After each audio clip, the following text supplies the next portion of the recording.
reportaje escucho mucho hablar de dinero negro con las ñapas de casa, con las obrillas, pero no perdamos el foco. ¿Quién defrauda más, el ciudadano o las grandes empresas? Mire, las grandes empresas tienen mecanismos legales para pagar menos a Hacienda. El mecanismo legal es la ley, que les beneficia claramente. Pero hay una estadística que es rompedora. ¿Usted se puede creer que cobra más un trabajador que un empresario y prácticamente el doble que un autónomo? A mí me da mucha risa. Ya sé que hay autónomos que lo están pasando mal, pero no todo autónomo lo está pasando mal. Lo que sucede es que los autónomos se pueden desgravar varias cosas y muchas veces, no todos ni mucho menos, pero algunos le meten el gasto de la compra, el gasto de la luz de casa, etcétera, etcétera, etcétera. Porque una gran parte del fraude está en aquello que son gastos deducibles. Piense que, por ejemplo, algún gran abogado decía que para su profesión era imprescindible el yate y se lo desgravaba. Hombre, es que el yate es imprescindible para las cosas más básicas de la vida, profesor, eso lo sabemos todos. Pero algo importante, ¿se puede relacionar también el aumento de la economía sumergida y estos años de crisis brutal? Ojo, que Gesta, que es el sindicato de técnicos de Hacienda, coge y dice que el fraude está en el 24,6%. Yo creo que está bastante sesgado hacia arriba, por un motivo, porque a ellos ya les interesa decir que hay mucho fraude, porque con eso argumentan que han de poner más funcionarios en la lucha contra el dinero oculto. Hay un profesor que es el más reconocido mundialmente, que se llama el profesor Schneider de Austria, que dice que el fraude en el conjunto de Europa es el 18,5% del PIB y España es el 18,6%. Y países míticos, como es el caso de Suecia o Dinamarca, tienen el 14%. Y un país como Francia, que es muy funcionarial, tiene un 10%. Y lo más sorprendente, según el señor Schneider, nosotros hemos reducido el fraude. Así, en el 2009 teníamos que era el 19,5% y en el 2003 teníamos que era el 21%. Y la gran pregunta que usted y nuestros televidentes harán, ¿cómo puede ser esto? Pues muy sencillo, porque según el profesor Schneider, y yo creo que tiene bastante razón, la gran caída del sector de la construcción ha reducido notoriamente el fraude. Y lo ha reducido la gran caída porque él estima que un tercio del valor creado por el sector de la construcción se va a la caja B.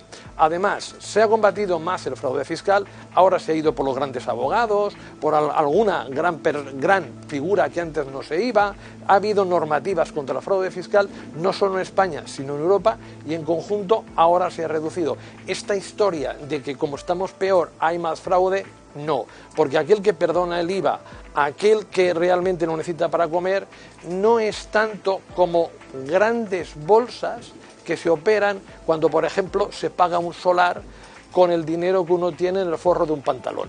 No, eso sin duda. Hemos sacado algunos datos para ver cómo ha ido la economía sumergida, el dinero negro, Josu, en estos años de crisis. Sí, la España negra, ¿no? Ya lo decía el profesor Bernardos, la España negra en 2008, inicio de la crisis, había cerca de un 17,8% de nuestro dinero era en economía sumergida y con un paro cercano al 25% y pocas alternativas. Este dato en 2012, siempre datos según Gesta, aumentó hasta el 24,6%, mamen, reflejo de que la gente en este caso o no puede pagar o prefiere pagar en negro dadas las vicisitudes de la crisis, o está en paro o tiene algún trabajo en B y prefiere no cotizarlo. Sí, pero ¿qué pasa? ¿Que no tenemos conciencia fiscal, que se llama? A pesar de este mapa sí que existe conciencia fiscal y así lo ha hecho Hacienda con campañas como esta. ¿Esto me lo puedes hacer sin IVA? Sí, claro, sin IVA. Y sin hospitales, sin pensiones, sin carreteras, sin... Cuando alguien defrauda, está defraudando a todos y solo con el compromiso de cada uno podemos mejorar. Agencia Tributaria, lo que defraudas tú lo pagamos todos. Gobierno de España. Lo que defraudas tú lo pagamos todos, decía Hacienda, un ejemplo que podrían adoptar varios personajes públicos que hemos visto en los últimos tiempos, como él. Nunca he cobrado ni en negro ni en blanco de mi partido. He vivido siempre de mi sueldo de diputado, de consejero. Era el señor Granados, ex vicepresidente de la Comunidad de Madrid, decía que no ha cobrado nunca en negro. Bueno, hace pocos meses implicado en la operación Púnica precisamente por un supuesto caso de fraude fiscal. Y otro personaje conocido que también presumía de no defraudar a Hacienda era Rodrigo Rato, que hace años decía esto. Desde el punto de vista general, el Gobierno considera prioritaria la lucha contra el fraude fiscal. Rodrigo Rato, como decías, Mamen, implicado, una de las causas es precisamente por fraude fiscal, el llamado caso Rato. Claro, profesor Bernardos, ¿la percepción de la corrupción como un problema instalado en nuestra sociedad también hace que la cultura, la conciencia fiscal no se generalice? Evidentemente, pero mire, seamos sinceros, pagamos principalmente porque tenemos miedo a que nos cojan.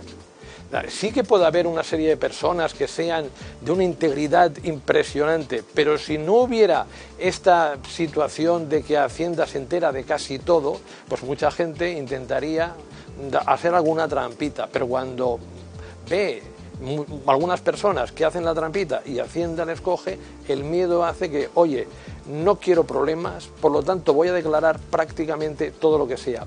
Y recuerde siempre que aquí quien paga en España tiene una radiografía muy clara y quien defrauda muy poco.